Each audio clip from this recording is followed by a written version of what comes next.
Buenas tardes. Buenas tardes. Buenas tardes, Buenas tardes a ingeniero. todos. Buenas a todos. Buenas tardes a todos.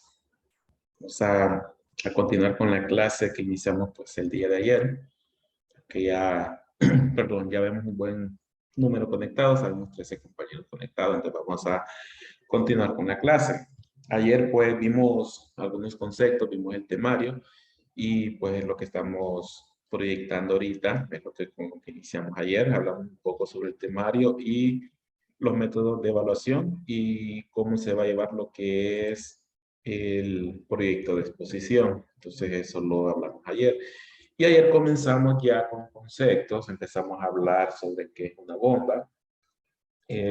Algunos conceptos que son vistos o puede ser que los hayan visto ya en turbomáquinas, en caso que la hayan llevado con nosotros. Hay muchos conceptos que son muy similares, pues al final es el tema de bombas. Pero aquí lo vamos a hacer un poco más práctico, ya viendo como una red hidráulica el sistema. Estuvimos hablando sobre bombas rotodinámicas, aquellas bombas rotatorias, donde la transmisión de energía pues depende de la dinámica de la corriente. Esos son algunos conceptos de termodinámica. Con dinámica pues nos referimos a velocidades y ángulos de entrada y salida del fluido del rodete. Hasta ese punto vamos a llegar en cuanto al interior de la bomba. Luego hablamos de otro tipo de bombas que ya aplica para aquellos sistemas donde los fluidos son muy densos u otro tipo de fluidos que una bomba girando a una velocidad muy alta pues esta no podría trabajar bien porque se comportaría como un sólido y se rompería la bomba. Vimos clasificación de las bombas rotodinámicas, que pues, no es más que la clasificación de una turbomáquina según la dirección del fluido en el interior del rodete. Hablábamos de las bombas axiales, el fluido siempre se mantiene paralelo al eje, las bombas radiales, donde el fluido entra paralelo y sale perpendicular, y la radioaxial, que es una mezcla de ambos, entra paralelo, pero sale en una diagonal, que no es ni vertical, no es ni perpendicular ni paralelo al eje. Entonces es como una mezcla. Y aparte hablamos ahí pues de la bomba de múltiples escalonamientos, y con las partes, pero lo vimos también con una imagen ya un poco más ilustrada, a diferencia de la imagen que teníamos anteriormente, que esta pues una imagen del libro de turbomáquinas. Entonces ayer hablábamos que aquí tenemos algunas partes, o mejor dicho, podemos visualizar las partes de una bomba, la parte generadora de potencia, que puede ser un motor eléctrico, como es la imagen, o un motor de combustión, como las motobombas. Las motobombas o las bombas utilizadas en sistemas contra incendio, que tenemos una bomba diésel. En este caso, pues, un motor eléctrico. Tenemos por aquí un acople, que las bombas pueden tener un acople para separar la parte eléctrica de la parte húmeda. También tenemos aquí la carcasa, que es la carcasa espiral. La caja espiral que contiene todos los elementos en el interior. ¿Qué elementos contiene? Pues contiene el rodete, que este que está de aquí, es este mismo. Contiene el rodete conectado al eje, que sale por este extremo, que es este mismo que podemos ver por aquí. Que en esta bomba que es vertical, pues estaría el eje de forma vertical. Teníamos también el tubo difusor, que en la bomba es la descarga. Y la otra conexión, pues sería la succión. Es decir, que en esta bomba, por aquí entra el fluido, por aquí sale el fluido. En esta entra por enfrente, sale hacia arriba. En esta entra por un extremo, por este extremo, y sale por este otro extremo. Vamos a permitir el ingreso a otros compañeros, permítanme. Ahora sí, entonces ahí tenemos, ayer estuvimos viendo estas imágenes, viendo los componentes de una bomba con estas imágenes desarmados para poder tener una mejor idea de las partes con que cuenta, pues, una bomba. Hablábamos que este elemento que está aquí es un acople, que es este elemento que se mira aquí, nada más que aquí ya tiene un case protector, que es el que separa los dos ejes. Pero también las bombas pueden ser de acople directo, que no tienen este acople, como en este caso. Vemos que el eje va de un solo a la parte de la caja espiral. Entonces ahí tenemos otro tipo de bomba, que también es centrífuga, pero con una disposición diferente. Luego pasamos a hablar, bueno, vimos algunas imágenes adicionales, como les mencionaba, la bomba puede tener una gran cantidad de elementos, pero los que hemos estado viendo son los encargados de transmitir la energía, los encargados de mover el fluido. Hay muchos otros elementos que ya son propias de la bomba para su protección, para su engrase, para su sellado, como empaques, sellos, bueno, el mismo rodamiento, que ya son partes que para conocerlas todas, pues ya tendríamos que dedicarle un poco más de tiempo al estudio de las bombas. Pero los elementos que vamos a estudiar y que vamos a calcular, pues son los que hemos mencionado en la diapositiva anterior. Estuvimos hablando, y si no me equivoco, si nos quedamos por esta diapositiva, que hay otro tipo de bomba, que es la bomba tipo turbina, que es un caso típico de la bomba de múltiples escalonamientos. Con múltiples escalonamientos nos referimos que tiene varias etapas. Por ejemplo, tenemos esta bomba, bueno, las dos son bombas turbinas. Eh, esta bomba, en cada uno de estos tazones que vemos aquí, hay un impeller, que sería como tener, vamos a regresar un poco, como tener este impeller uno a la par del otro. Nada más que allá está de forma vertical. Aquí tenemos el impeller y trabaja en etapas porque el fluido lo toma la primera etapa, que sería la de más abajo, incrementa un porcentaje la presión, se lo entrega a la siguiente impeller, le incrementa otro porcentaje de presión y así hasta sumar el 100% de incremento de presión que puede dar esta bomba. Entonces aquí tenemos un ejemplo del impeller que está acá adentro. Este es un caso típico de bombas turbinas para bombeo de agua potable, de pozos, para bombeo en cisternas subterráneas, para bombeo de cisternas contra incendio.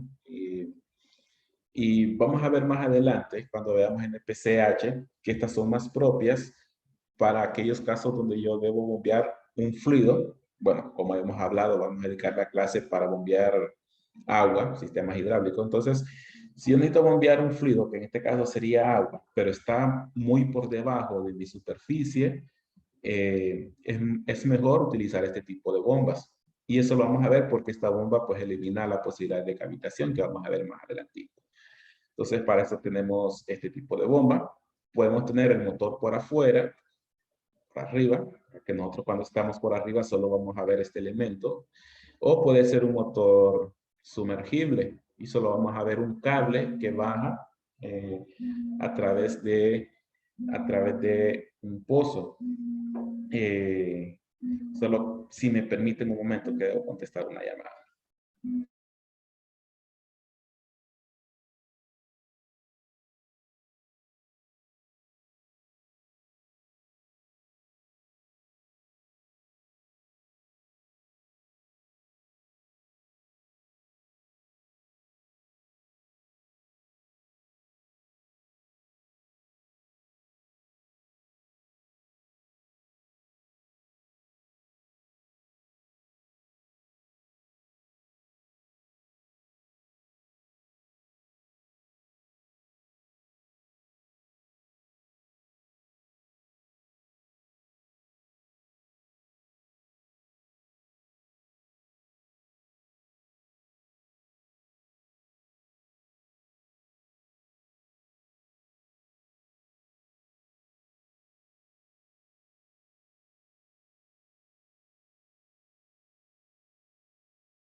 Está silenciada, ingeniero.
Tiene el micro apagado, ingeniero. Bueno, no, es que les había mencionado que me dieran chance de una llamada que tenía en el trabajo. Pero ya regresamos. Bueno, estábamos hablando sobre la bomba turbina, bueno, de múltiples escalonamientos que tienen varios tazones y cada uno incrementa la presión en una etapa, digamos, en este caso sería 4 etapas, cada tazón pues incrementa un 25% de la presión. Entonces, esa es la turbina múltiples escalonamientos. Hay otros bombas de múltiples escalonamientos, como unas que se utilizan en vapor. Son bombas de múltiples etapas también, pero tienen una construcción diferente. Tienen una construcción acero inoxidable por los residuos corrosivos que puede traer el vapor durante sus procesos, que realmente es el condensado, mejor dicho. Es el condensado líquido que se debe enviar a la caldera y después allá pues se evapora. Entonces también es un múltiple escalonamiento. Bueno, ahí tenemos una imagen con un detalle, igual que en la bomba anterior, con mucho más detalles sobre las partes constructivas de esta bomba. Nuevamente, nos interesa conocer los elementos básicos que se encargan de transferir energía, es decir, los impellers o tazones, el eje, lo que es el tubo de descarga y lo que es el motor. Entonces ahí es la parte constructiva la que nos interesa.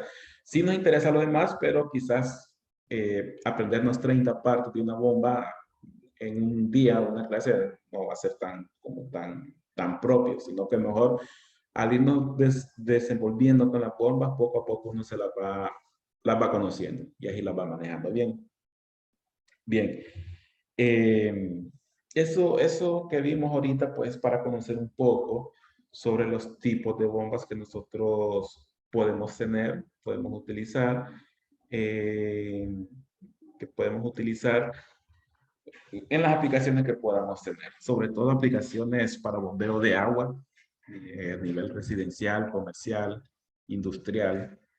Ayer hablamos que con eso pues ya abarcamos bastante sobre bombeos. Podemos tener bombeo de agua potable, bombeo de agua suave, agua caliente, agua fría, agua reciclada, incluso agua lluvias. Podemos tener todas esas grandes aplicaciones de bombas. Entonces, vamos a iniciar ahora con algunos conceptos que nos van a llevar a poder calcular una bomba. Vamos a saber el funcionamiento. Con funcionamiento, pues, ¿qué elementos son los que intervienen para poder calcular una bomba que vamos a ver más adelante? Entonces, tenemos ahí un diagrama básico. Es un diagrama que está en el libro de turbomáquinas, pero pues nos sirve para lo que queremos mostrar. Obviamente la bomba solo se encarga de succionar e impulsar el fluido, pero para eso vamos a necesitar una serie de conductos para poder mover de un depósito a otro depósito, de un depósito a una demanda. Y esos conductos pues es una red de tuberías. Y esta red de tuberías pues va a tener sus accesorios, va a tener accesorios para cambio de dirección, va a tener accesorios para cambio de sección transversal, para comunicación, que también lo vamos a ver más adelante. Y va a tener serie de válvulas para cierre y apertura, paso del fluido. Pero vamos a concentrarnos ahorita en lo que es la bomba y el pozo, digamos. ¿Qué elementos tenemos que tomar en cuenta cuando instalemos una bomba? Primero, pues, que la parte de la succión siempre tiene que estar inundado. Si no, pues la bomba va a trabajar en vacío. Hay un tipo de bombas por ahí que puede trabajar con este tubo vacío, pero eso es otro tipo de bombas. Por ejemplo, nosotros tenemos que asegurarnos que aquí siempre esté inundado el impeller. Entonces, si esto se vacía, nosotros tenemos que hacer un proceso de llenado que muchas veces le llama proceso de cebado. Pero hay unas bombas de que son autocebantes y ellas pueden arrancar aunque el tubo esté vacío, pero podemos verlo más adelante. Ahorita, ¿qué necesitaríamos saber? Primero, debemos asegurarnos que donde yo succione el fluido no entre suciedad, piedras que pueden llegar a la bomba. Entonces, podemos colocar en la parte de abajo un filtro. También para evitar que esta sección se vacíe, podemos incluir que este mismo accesorio también tenga una válvula check, que aquí lo rotulan como válvula pie con alcachofa, pero al final es una válvula check con filtro. Entonces ahí tenemos algunos de los elementos que vamos a ir conociendo que debemos tener en nuestra red. Luego en la bomba, digamos que esta bomba en algún momento yo necesito hacerle mantenimiento, pero no quiero que las tuberías se vacíen. Entonces lo que hacemos es que colocamos una válvula antes y después. Eso nos va a permitir que si yo necesito desmontar esta bomba o si hay varias bombas en paralelo, yo pueda desmontar una bomba sin tener que pararlas todas. Entonces yo tengo esta válvula aquí, tengo esta válvula aquí, la puedo abrir, la puedo cerrar. También que esta columna, otro elemento que me puede ayudar a que no se vacíe o que si esta columna se retorna no me golpee la bomba, es una válvula check después de la bomba. Eso me puede ayudar a que no se vacíe el sistema si o si abro esta bomba, mejor dicho. También me puede ayudar a que si yo tengo bombas trabajando en paralelo, pero una está detenida, las otras bombas no induzcan a que esta bomba recircule. Entonces, para eso me ayuda también esta válvula check. Otro elemento que deberíamos conocer o tener es que yo necesito saber por monitoreo o mantenimiento cuánta presión tengo en la descarga y cuánta presión tengo en la succión. Y para eso jugamos con un juego de manómetros. Bueno, valga la redundancia, utilizamos un juego de manómetros. Un manómetro en la salida, un manómetro en la entrada para medir presión. A veces también se colocan termómetros para medir temperatura, pero la bomba pues no es un calentador. Entonces yo debería tener la misma temperatura antes y después. Pero sí me puede servir para saber a qué temperatura está pasando el fluido. Entonces aquí no está, pero pudiésemos tener también termómetros. Otro elemento que podemos tener es, digamos, una purga. ¿Para qué es esta purga? Bueno, hace un momento mencionamos que para que esta bomba arranque, debo asegurarme que esté inundado toda esta succión para que no trabaje en vacío.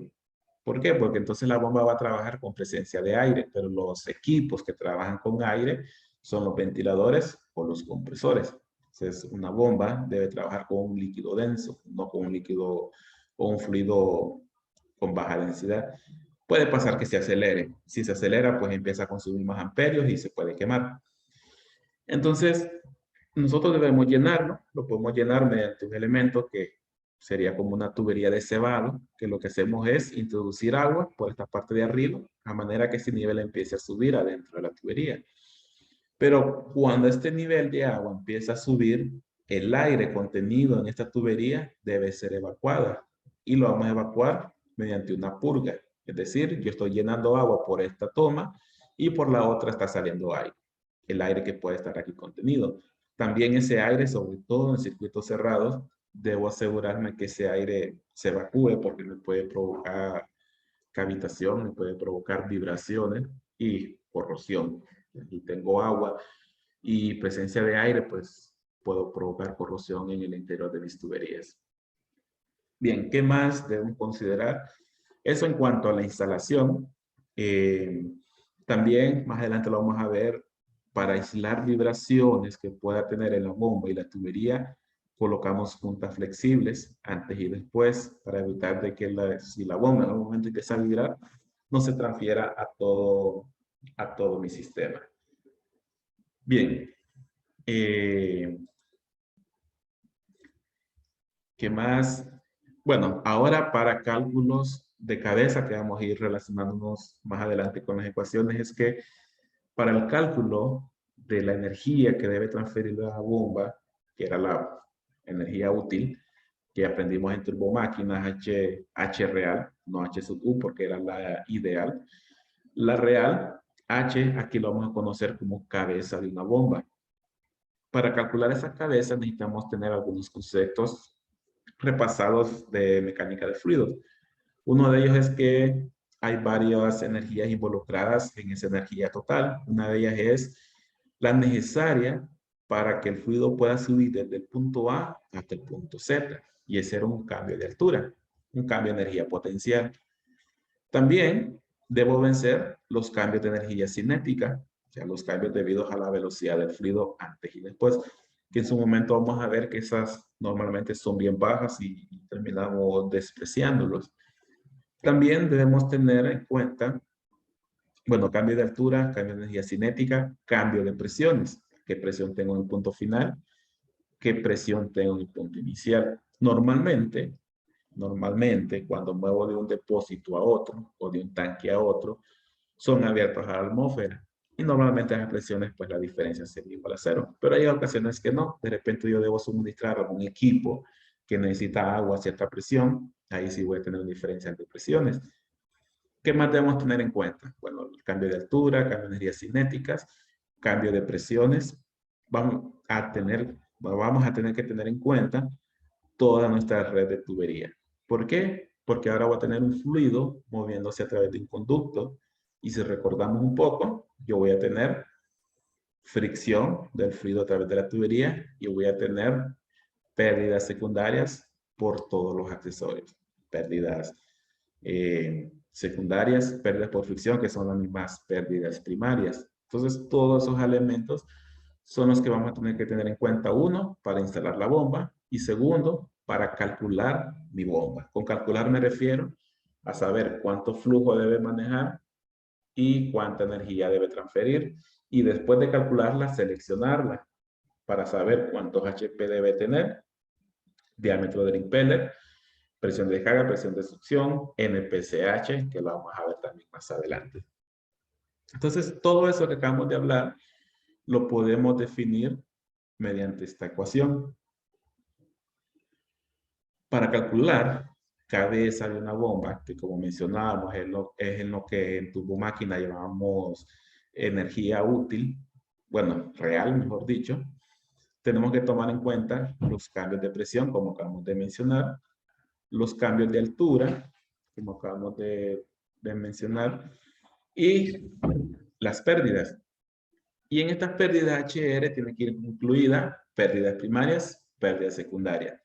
Si vemos aquí, falta el término de cambio de velocidad, velocidad al cuadrado entre 2 veces G. Esa es la energía cinética. Ahora, ¿por qué eso siempre lo cancelamos? Porque siempre, digamos, si vemos este ejemplo, nosotros necesitamos mover fluido desde esta superficie hasta esta superficie. Pero la velocidad con que esta superficie se mueve es sumamente pequeño, imprescindible incluso. Entonces las energías cinéticas aquí son bien despreciables, siempre bien despreciables. Entonces no lo incluimos en los cálculos de cabeza. Solo vamos a incluir cambios de presión, cambios de altura, cambios, mejor dicho, pérdidas primarias y pérdidas secundarias. Y en estas pérdidas también deben estar incluidas todas aquellas pérdidas de cualquier equipo que yo pueda tener en mi red de tubería. Puede ser un intercambiador, un filtro, un separador. Todos esos elementos producen pérdida y debemos incluirlo en este valor de H. Bien, entonces, esta es una ecuación que se asemeja mucho, o mejor dicho, de ahí se deriva, que es la ecuación de Bernoulli, estudiada en termodinámica. Entonces, con una ampliación que es la parte de las pérdidas. Entonces, esta es la ecuación que vamos a utilizar para cuando estemos haciendo los cálculos. Obviamente, antes de aplicar esta ecuación, tenemos que haber calculado ya las pérdidas. Y esas también llevan sus ecuaciones necesarias para saber cuánta pérdida debe vencer nuestro sistema. Bien, vamos a ver qué horas son. 4:38. Tenemos unos 10 minutos más. Vamos a hablar un poco de cavitación. En la parte de cabeza, pues explicamos un poco los conceptos, pero también es un concepto que ya lo vimos en turbomáquinas y también un concepto visto en mecánica de fluido, entonces por eso quizás lo pasamos un poco rápido. Y cavitación también es un concepto visto en turbomáquinas y es un concepto visto en mecánica de fluidos. Entonces es como hacer un repaso de esas dos clases. Bien, quizás si alguien ya está involucrado en mantenimiento, proyectos o trabaja con sistemas de bombas, va a conocer el concepto de cavitación, que es cuando esa bomba empieza a tener un ruido como arenilla, como arena, adentro del impeller, pero en sí lo que está dando es un choque de burbujas de aire con el rodete y con el tubo de succión. Pero ¿a qué se deben esas presencias de partículas de aire? Que realmente no es que sea aire. Puede ser aire, pero realmente lo que está dando es una evaporación espontánea del fluido en el punto de la succión. Bueno, voy a usar el cursor. Es una evaporación espontánea que se está dando en este punto. ¿Y qué está evaporando? Pues el mismo fluido, de ser el agua. El agua se evapora, pero como ese vapor no tiene hacia dónde salir, porque es un sistema cerrado, está dentro de un conducto, ese vapor viaja en forma de burbujas. Pero esas burbujas vienen a chocar con un elemento que está girando a altas velocidades. Y cada choque representa un golpe.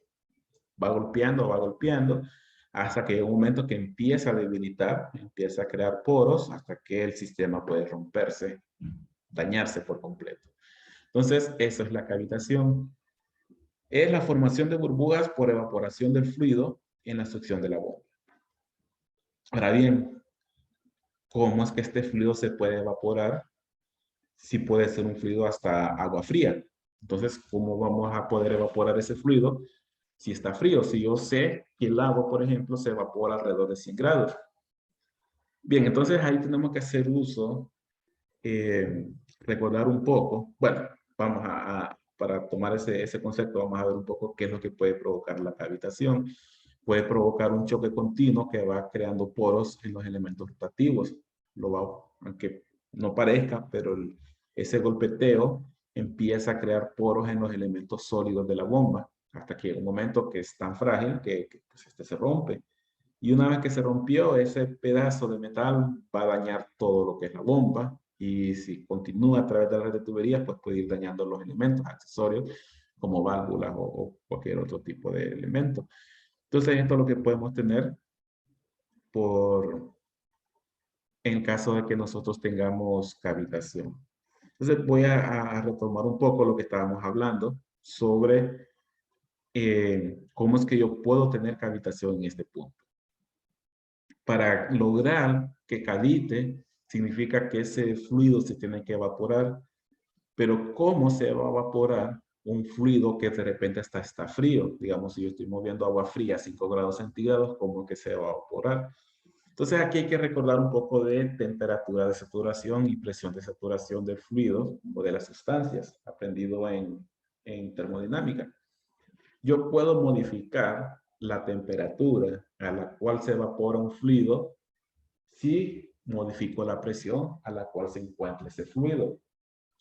Y si aprendimos de termodinámica, que para eso yo tengo esta tabla aquí, podemos ver una serie de combinaciones entre presión de saturación y temperatura de saturación. Por ejemplo, si este fluido, que es agua, se encuentra a 2.89 psi, está hablando de presión absoluta, sea mayor a la atmosférica, se va a evaporar a 140 grados Fahrenheit. Si es condiciones atmosféricas, la presión de 14.7 psi hace que el fluido se evapore a 212 grados, no recuerdo ahorita, grados Fahrenheit, no 100 grados centígrados. Pero si yo creo una menor presión, por ejemplo a 2.89, se va a evaporar a 140 grados Fahrenheit. Si reduzco más la presión, digamos que a 0.81, 0.82 PSI, el agua se va a evaporar en unos 25 grados Fahrenheit, que son como unos 30 grados centígrados. Y si sigo disminuyendo la presión hasta 0.17, se va a evaporar a 50 grados Fahrenheit. Incluso si lo llevase a 0.088, el fluido se va a evaporar a 32 grados Fahrenheit. Que a condiciones ambientales, 32 grados Fahrenheit es el punto en que se congela. Pero como yo no tengo presión atmosférica, sino que una presión menor, y esto es absoluto, o sea que esta es una presión negativa, si ya hablo de presión relativa. Es una presión por debajo de la presión atmosférica. Entonces, yo puedo evaporar el fluido a menores temperaturas. Ahora regresemos a nuestra bomba.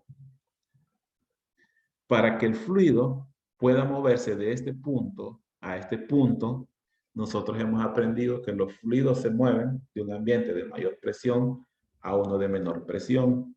Entonces, para que este fluido que está abajo pueda moverse a este nivel que está superior, por dentro del tubo obviamente, aquí tiene que haber una presión menor que esta superficie. Pero si esta superficie ya se encuentra en la presión atmosférica, yo aquí debo tener una presión menor a la atmosférica para que el sentido del fluido sea hacia arriba. ¿Qué quiere decir? Que yo aquí creo una presión negativa o creo un vacío.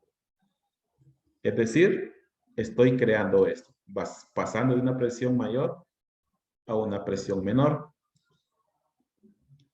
Ahora, ¿qué pasa si ese fluido se encuentra a 50 grados Fahrenheit, que son como unos 10 grados centígrados, y para lograr que el fluido suba, yo debo crear un vacío de 0.12? ¿Qué va a pasar? La presión a la cual yo necesito bajar es menor, su temperatura de saturación es menor que la que realmente tiene. Entonces ahí el fluido se va a empezar a evaporar. Se va a empezar a evaporar, va a crear burbujas, va a haber cavitación. Bien, entonces, para lograr que haya cavitación, yo debo crear un vacío hasta un nivel de presión donde la temperatura de saturación del fluido sea exactamente la misma temperatura a la cual se encuentra ese fluido. Y ese momento de esa presión lo vamos a llamar presión vapor. Y no es más que la presión de saturación a la temperatura a la cual se encuentra el fluido. Es decir, si el fluido se encuentra a 75 grados, la presión vapor va a ser 0.43. Entonces, mi succión de la bomba no debe provocar una presión menor a 0.43 para evitar que eso, pues, no cavite esa bomba. Entonces, así es como puede pasar que aquí se evapore el fluido, aunque el fluido se encuentre a temperatura baja. Que en condiciones normales, pues, ese fluido no se evaporaría. Bien, bueno, eso es cavitación. Entonces nosotros lo que debemos hacer es seleccionar una bomba y instalar una bomba de tal forma que la presión en este punto no alcance un nivel mínimo en el cual este fluido se empiece a evaporar de forma espontánea. Y ese nivel mínimo es la presión vapor, que no es más que la presión de saturación del fluido a la temperatura a la cual se encuentra el fluido. Entonces, eso es cavitación. Vamos a ver qué horas son. 4:47. Vamos a quedarnos aquí para que conceptualicen, mejor dicho, lo que es cavitación y esto que acabamos de hablar de presión vapor o presión de saturación a la cual se encuentra el fluido. Para que mañana ya hablemos cómo nosotros podemos evitar que eso se dé, alcanzar ese nivel mínimo. Y hay una forma de evaluarlo, que es con el concepto de NPCH. Pero ya con el concepto de cavitación, vamos a tomar mañana a calcular ese NPCH, que es como una forma de saber cuánto puedo succionar sin que el fluido empiece a cavitar, empiece a evaporarse. Entonces eso lo vamos a ver mañana. Ya mañana pues pasaríamos a ver NPCH, golpe de ariete, que no lo hemos hablado, y hablar un poco sobre las pérdidas. Y ya ahí creo que la otra semana, lunes, por ahí terminaríamos lo que son conceptos y de ahí pasaríamos a la parte práctica de la clase. O sea, aplicar esas ecuaciones y empezar a calcular pérdidas y calcular una red hidráulica. Bien, entonces nos vamos a quedar por aquí. Vamos a continuar mañana, siempre a las 4:10. Y a menos que haya alguna consulta, si no, pues nos vemos mañana. Ok, está bien, ingeniero. Buenas tardes a todos. Bueno, buenas tardes. Buenas tardes.